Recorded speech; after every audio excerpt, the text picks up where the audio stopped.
नमस्कार दोस्तों, मैं अमन स्वागत करता हूं आपके अपने YouTube चैनल एजुकेशन हब पे। आज है 16 जून और चलिए जानते हैं 16 जून से संबंधित कुछ इंपॉर्टेंट अपडेट्स। आगे बढ़ने से पहले जानते हैं आज के दिवस के बारे में।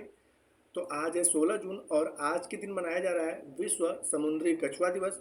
साथ ही साथ आज ही के दिन अंतर्राष्ट्रीय पारिवारिक प्रेषण दिवस और हेमिस महोत्सव मनाया जा रहा है। हेमिस महोत्सव जो होता है वह जम्मू कश्मीर और लद्दाख में काफ़ी प्रचलित है। तो आज के दिन तीन प्रमुख दिवस हैं। तो अब बढ़ते हैं आज के करंट अफेयर्स की तरफ। तो आज का पहला करंट अफेयर्स है कि अंतर्राष्ट्रीय पारिवारिक प्रेषण दिवस कब मनाया जाता है। 15 जून को, 14 जून को, 13 जून को या 16 जून को। तो जैसा कि मैंने बताया कि प्रत्येक वर्ष 16 जून को जो होता है वह अंतर्राष्ट्रीय पारिवारिक प्रेषण दिवस के रूप में मनाया जाता है। तो सही आंसर होता है डी। साथ ही साथ हम जान लें कि जून के तीसरे रविवार को प्रत्येक वर्ष जो होता है वह फादर्स डे के रूप में मनाया जाता है। तो जून के जो तीसरा रविवार होता है, ठीक है, जून का जो तीसरा रविवार होता है उसके प्रत्येक वर्ष जो होता है फादर्स डे के रूप में भी मनाया जाता है। ये फैक्ट भी आप याद रखिएगा। अब यहाँ पे जानते हैं इनके बारे में कि हमने 15 जून को विश्व बुजुर्ग दुर्व्यवहार जागरूकता दिवस के रूप में मनाया था। 14 जून को हमने रक्तदान दिवस के रूप में मनाया था और 13 जून को हमने रंगहीन जागरूकता दिवस के रूप में मनाया था। इसके अलावा हम देख लेते हैं जून के प्रमुख दिवस के बारे में। तो 1 जून को हमने विश्व दूध दिवस मनाया था। 2 जून को तेलंगाना स्थापना दिवस और इटली का गणतंत्र दिवस मनाया था। 3 जून को विश्व साइकिल दिवस, 5 जून को विश्व पर्यावरण दिवस, 7 जून को विश्व खाद्य सुरक्षा दिवस के रूप में मनाया था। 8 जून की अगर बात किया है तो 8 जून को विश्व ब्रेन ट्यूमर दिवस और विश्व महासागर दिवस के रूप में मनाया गया। 12 जून को राष्ट्रीय लाल गुलाब दिवस और विश्व बाल श्रम निषेध दिवस के रूप में मनाया गया। 13 जून को अंतर्राष्ट्रीय रंगहीनता जागरूकता दिवस, राष्ट्रीय सिलाई मशीन दिवस और सॉफ्ट बॉल दिवस के रूप में मनाया गया। 14 जून को रक्तदान दिवस के रूप में मनाया गया और 15 जून को वैश्विक पवन दिवस, विश्व बुजुर्ग दुर्व्यवहार जागरूकता दिवस और अंतर्राष्ट्रीय सर्फिंग दिवस के रूप में मनाया गया। हालांकि आज के दिन मनाया जा रहा है पारिवारिक प्रेषण दिवस, हेमिस दिवस और विश्व समुद्रीय कछुआ दिवस। बढ़ते हैं अगले क्वेश्चन की तरफ। अगला क्वेश्चन है कि साल 2025 का पुरुष जूनियर हॉकी विश्व कप की मेजबानी कौन सा देश करेगा? भारत, ब्राजील, ऑस्ट्रेलिया या फ्रांस? तो यहाँ पर सही आंसर होता है कि साल 2025 के पुरुष जूनियर हॉकी विश्व कप की मेजबानी भारत के द्वारा किया जाएगा। तो सही आंसर होता है ए। दोस्तों, जब हम आपको पढ़ाते हैं तो बताते हैं कि हम चारों ऑप्शंस को करंट अफेयर्स से रिलेट करके एक्सप्लेन करते हैं। तो जान लेते हैं कि अभी हाल ही में ब्राज़ील क्यों चर्चे में रहा। तो पहले जिसे हम लोग G20 के नाम से जानते थे, अब उसका नाम G21 हो गया है। तो G21 का आयोजन कहाँ पर किया गया? तो ब्राज़ील में किया गया। ऑस्ट्रेलिया की अगर बात किया जाए तो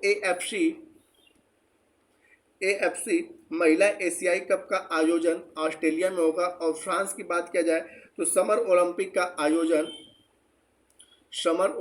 आयोजन फ्रांस में किया जाएगा। अब यहाँ पे कुछ अन्य आयोजन के बारे में जान लें। तो पहले एशियाई रिले चैंपियनशिप का आयोजन बैंकॉक के थाईलैंड में हुआ। कॉन्फ्रेंस ऑफ पार्टी जिसको हम लोग COP29 कहते हैं, जिसका संबंध जलवायु परिवर्तन से है, इसका आयोजन 2024 में अजरबैजान में हुआ। भारत 77वां कांस फिल्म फेस्टिवल की मेजबानी किया और फीफा वुमेन वर्ल्ड कप की मेजबानी साल 2027 में ब्राज़ील करेगा। तो ये कुछ अन्य आपके इंपॉर्टेंट फैक्ट हैं। बढ़ते हैं अगले क्वेश्चन की तरफ। अगला क्वेश्चन है, हाल ही में प्रधानमंत्री के प्रधान सचिव किसे बनाया गया? अजीत डोभाल को या PK मिश्रा को या आशीष कुमार दास को या कपिल सिब्बल को? तो यहाँ पर सही आंसर होता है कि हाल ही में प्रधानमंत्री के प्रधान सचिव के रूप में PK मिश्रा को बनाया गया। तो सही आंसर होता है बी। अब जानते हैं अन्य लोगों के बारे में। तो अभी हाल ही में अजीत डोभाल को तीसरे कार्यकाल के लिए राष्ट्रीय सुरक्षा सलाहकार बनाया गया। आशीष कुमार दास की अगर बात किया जाए तो नीति आयोग का इन्हें MD नियुक्त किया गया है। नीति आयोग का MD इन्हें बनाया गया है। और कपिल सिब्बल जो है यह सुप्रीम कोर्ट के बार एसोसिएशन के अध्यक्ष चुने गए हैं, कपिल सिब्बल। तो ये रहे आपके इस क्वेश्चन से डिटेल। अब यहाँ पे कुछ अन्य इंपॉर्टेंट नियुक्तियों के बारे में जाने। तो भारत के अगले थल सेना जो प्रमुख होंगे वह उपेंद्र द्विवेदी होंगे। और यह किनका स्थान लेंगे? तो मनोज पांडे का, क्योंकि वर्तमान समय में मनोज पांडे भारतीय थल सेना के प्रमुख है। तो इनका स्थान लेंगे उपेंद्र द्विवेदी। अभी हाल ही में अरुणाचल प्रदेश के मुख्यमंत्री पेमा खांडू को बनाया गया। सिक्किम के मुख्यमंत्री प्रेम सिंह तमांग बने। ओडिशा के मुख्यमंत्री मोहन चरण मांझी बने। और आंध्र प्रदेश के मुख्यमंत्री चंद्रबाबू नायडू बने। बढ़ते हैं अगले क्वेश्चन की तरफ। तो अगला है, हाल ही में किस राज्य सरकार ने मृदा स्वास्थ्य योजना की शुरुआत करी? असम ने, तमिलनाडु ने, उत्तर प्रदेश ने या राजस्थान ने? तो यहाँ पर हम जानते हैं कि अभी हाल ही में तमिलनाडु सरकार ने मृदा स्वास्थ्य योजना की शुरुआत करी है, तो सही आंसर होता है बी। अब यहाँ पे इसके बारे में जान लेते हैं। तो वर्तमान समय में तमिलनाडु के जो सीएम है एम.के. स्टालिन है, और एम.के. स्टालिन ने, ठीक है, इस योजना के तहत, ठीक है, इस योजना का नाम क्या दिया? तो यहाँ पर एम.के. स्टालिन ने इस योजना का नाम दिया था मनुयर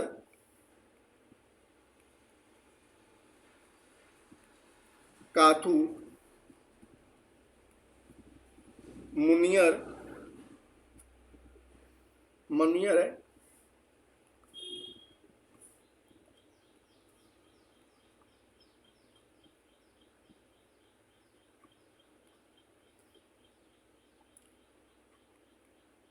कापोम योजना, इसका इन्होंने नाम दिया है। जैसा कि आपने पता है कि प्रत्येक वर्ष 5 दिसंबर को हम लोग अंतर्राष्ट्रीय मृदा दिवस के रूप में भी मना लेते हैं।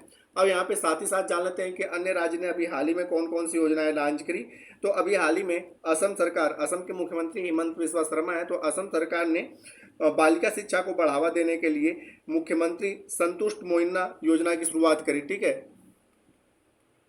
संतुष्ट मोइना, ठीक है, योजना की शुरुआत करी है। उसका उद्देश्य क्या है? तो बालिका शिक्षा को बढ़ावा देना, और इसकी शुरुआत असम सरकार ने किया है। अभी हाल ही में उत्तर प्रदेश चर्चे में रहा। तो उत्तर प्रदेश चर्चे में क्यों रहा? तो आगरा में विस्म पोर्टल अस्पताल का सफल परीक्षण हुआ, और यहाँ ये भी पूछा जा सकता है कहाँ पर? तो आगरा में। और राजस्थान की अगर बात किया जाए तो राइट टू हेल्थ, ठीक है, राइट टू हेल्थ बिल को पास करने वाला भारत का पहला राज्य कौन बना है?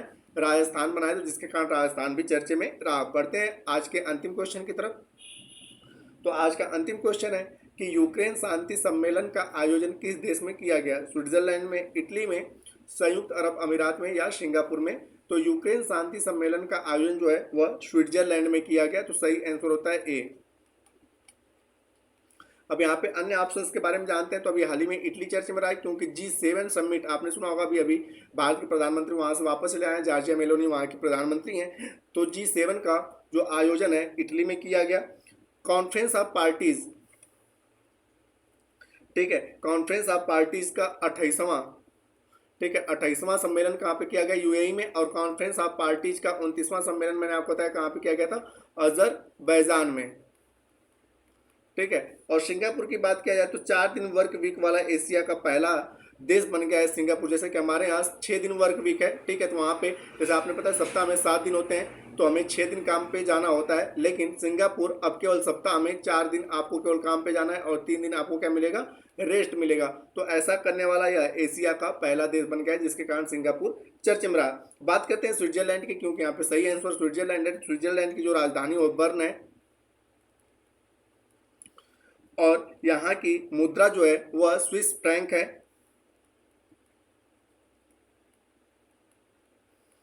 और वर्तमान समय में यहाँ के जो राष्ट्रपति हैं उनका नाम है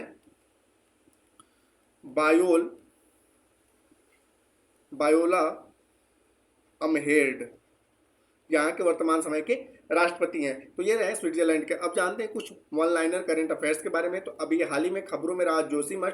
तो आपसे पूछा जा सकता है कि जोशीमठ किस राज्य में स्थित है? तो जोशीमठ जो है वह उत्तराखंड में स्थित है। और साथ ही साथ अभी आपने सुना होगा खबरों में रहा था नाग अस्त्र, ठीक है, नाग अस्त्र प्रथम एक जो है मानव पोर्टेबल आत्मघाती ड्रोन है जो भारतीय सेना को प्राप्त हुआ है। तो आपसे पूछा जा सकता है कि नाग अस्त्र किस प्रकार का ड्रोन है? तो मानव पोर्टेबल आत्मघाती ड्रोन है। और अभी हाल ही में अंतर्राष्ट्रीय पर्यटन मेला का आयोजन नेपाल की राजधानी काठमांडू में हुआ। और मोंगला पोर्ट जो रहा चर्चे में, ठीक है, तो मोंगला पोर्ट चर्चे में रहा, यह कहाँ पे स्थित है? तो बांग्लादेश में। और अभी हाल ही में सुहेलवा वन्यजीव अभ्यारण्य चर्चे में रहा, ठीक है, और यह कहाँ पे स्थित है? उत्तर प्रदेश में। और यह नेपाल से अपनी सीमा साझा करता है। इसका अन्य नाम सुहलदेव वन्यजीव अभ्यारण्य भी आता है। यह 3 जिलों में विस्तृत है, बलरामपुर, श्रावस्ती और गोंडा यह 3 जिलों में विस्तृत है और नेपाल के साथ ही अपनी सीमा साझा करता है। तो यह कुछ important one liner current affairs रहे। अब समय पिछले सेशन में पूछे गए प्रश्न का उत्तर देने का। तो पिछले सेशन में आपसे पूछा गया था कि वैश्विक शांति सूचकांक में भारत की स्थिति क्या है, तो जिसका सही उत्तर था कि भारत 116वें स्थान पर है। अब समय है आज के प्रश्न का। तो आज का प्रश्न है कि हाल ही में भारत प्रधानमंत्री का प्रधान सचिव किसे बनाया गया? अजीत डोभाल को, पीके मिश्रा को, आशीष कुमार दास को या कपिल सिब्बल को? तो आप इसका आंसर हमें कमेंट बॉक्स में दे सकते हैं। आपके कमेंट का हमें इंतजार रहेगा। तो दोस्तों वीडियो पसंद आए वीडियो को लाइक करें, कमेंट करें तथा अपने दोस्तों के साथ शेयर करें और चैनल पर आए तो चैनल को सब्सक्राइब अवश्य करें तथा इस पीडीएफ के लिए आप हमारे टेलीग्राम से जुड़ सकते हैं जिसका लिंक वीडियो के डिस्क्रिप्शन में दिया हुआ है। तो वीडियो के अंत तक बने रहने के लिए धन्यवाद। मिलते हैं जल्दी नेक्स्ट वीडियो में।